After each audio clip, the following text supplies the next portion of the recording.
as instructional designers, our discipline is studying how people learn, brain science, learning theory, teaching methods, in the same way that public school teachers use pedagogy, which is the understanding or the study of how children learn. As instructional designers, we study what's called andragogy, which is the study of how adults learn.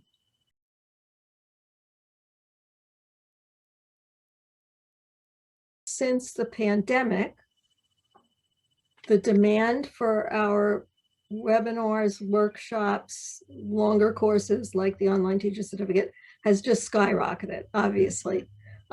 So they're all popular now. Prior to the pandemic, I would say that people who were planning to teach online in the summer would frequently come to get trained how to do it. Most faculty prior to the pandemic would come to us with a specific issue or problem.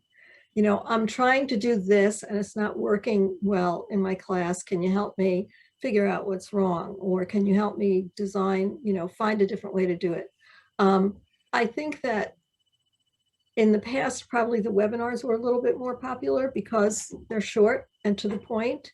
But now we're getting a lot more demand for individual consults, first of all, which we also do, and also to come in and train a whole department, which we're doing a little bit of that before the pandemic, but now we're doing quite a bit more of that. So a chair or a program director might say, you know, I really need all of my faculty to be trained in, you know, how to create effective educational videos, for example.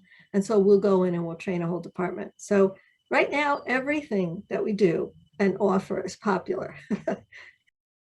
One of our tasks as instructional designers is to maximize the interaction that students have with their faculty member, even though they're not in a face-to-face class, because there's really no substitute for interacting with your faculty member, unless you're fortunate enough to have a bunch of students, you know, classmates who really understand the material. And even if they don't, we also try to design activities that enable the students to interact with each other.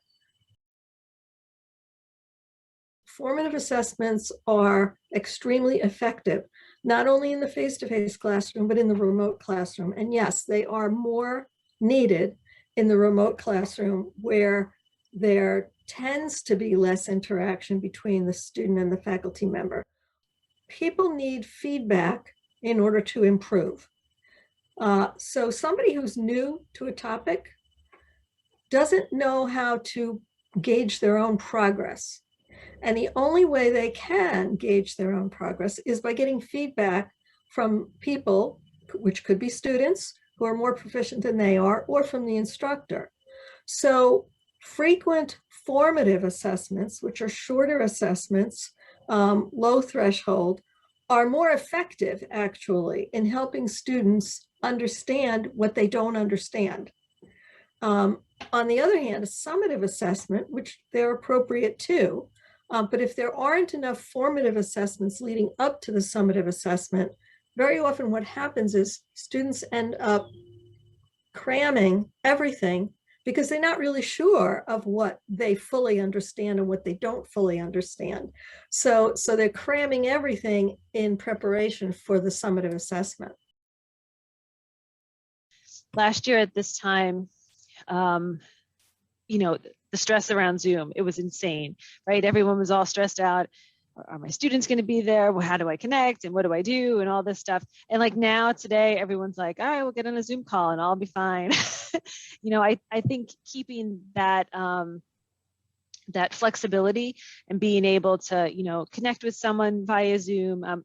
Maybe it's not your whole class, but maybe it's just a student, or maybe having office hours via Zoom, or, you know, being able for a staff member and a faculty member to connect, or a student and faculty member to connect, to give them, you know, phone calls are nice, but, you know, and when you're able to see the other person, it's also nice too. It gives it a little bit more of a personal connection. So instead of having to travel to go do an office hour, maybe it would be easier for some people to still do Zoom hours. But keeping the technology,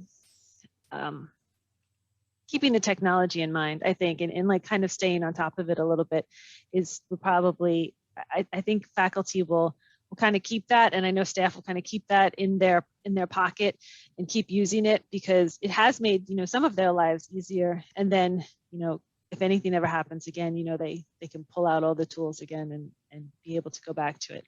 I think it'll always be in people's minds, like, as they're planning, like, but what if something happens, and I think asking that question will make everyone more prepared, and hopefully this will never happen again, obviously.